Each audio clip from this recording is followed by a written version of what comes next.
kanisa ambalo kesho inakuua, inakuchinja, na una habari na unaenda church tu. Angalia ndani kupitia kwa mafundisho ya hilo kanisa.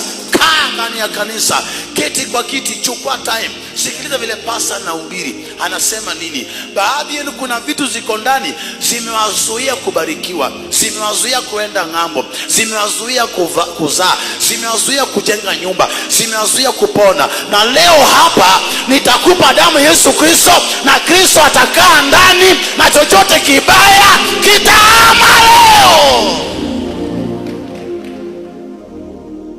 Anayetumia damu yangu na mwili wangu, ninakaa ndani yake na atakaa ndani yangu. Listen to that word. Anayetumia damu yangu na mwili wangu, ninakaa ndani yake na nakaa ndani yangu, na kuna uhai milele. Kiona mtu amevaa koti na tai na longi ya maana na belt imemshika, usiseme yako na afya. You will make a very big mistake. Mwambie nikupime damu.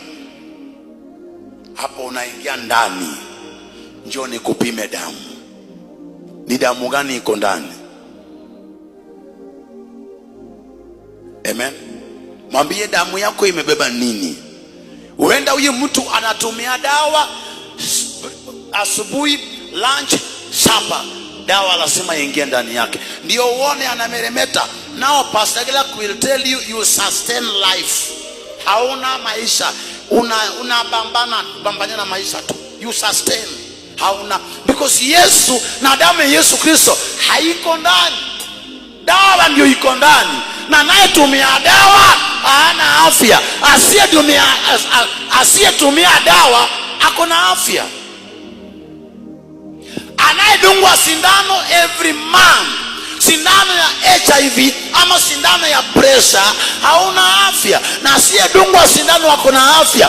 Na leo nakudunga sindano ya damu ya Yesu Kristo na upone hapa. Amen. What is inside? Nani anakaa ndani yako? Wengine walali mchana, mtu ni mzuri, usiku walali, mapepo yanasini na yeye.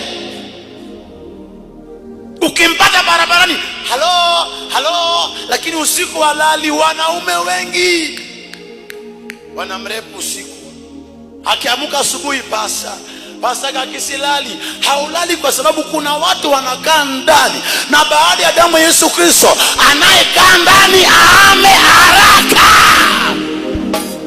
Look at the person inside you. What is it inside you? What is it? Ni kitu gani kinakaa ndani? Muhimu sana. You may waste time and waste time and waste time. Angalia yule anayekaa karibu na wewe, vile unavyomuona kwa picha ya nje, sie na nampenda Yesu. Anatembea na watu inwardly, anasoma roho ya mtu, anasoma. Wanangu wengine wamekula sumu wakafa, na wale ambao walitegemea kama rafiki waliwapatia. Wengine walichinjwa usiku na maboyfriend waliowapenda akawaita baby, waliwachinja usiku. Wengine walirogwa na mtu ambaye anaitwa anko, anayerauka kwa nyumba yako kila siku anakusalimia, mtoto wa dadangu, habari, wakire. Ndio walikuroga na unampenda.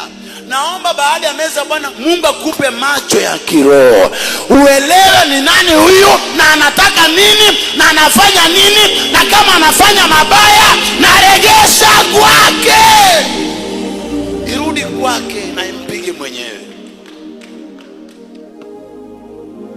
Nafundisha kitu. Waliojifanya wanampenda Mungu watakatifu, Yesu aliwaangalia akamwambia hakuna kitu ndani yenu. Huyu mwanamke Mary, huyu aliyechafuliwa, huyu naona roho yake iko safi kuliko roho ya Wafarisayo wote. Huyu Mary aliyepatikana akiwa na zini, roho yake iko sawa kuliko roho ya wanafunzi wote.